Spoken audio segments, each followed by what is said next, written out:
Kevin, How about this? what can you say about Mr. S? What? The teacher in the movie. Stand up, stand up. Stand up. What can you say about Mr. S? Yes, sir. Is he a good? Why is he not good? Why is he? Why not good?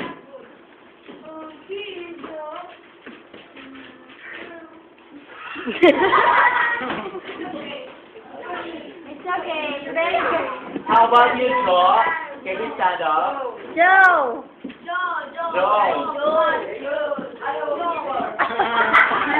No answer, no. James, stand up. Nothing. What can you say about Mr. S? Nothing. Why nothing?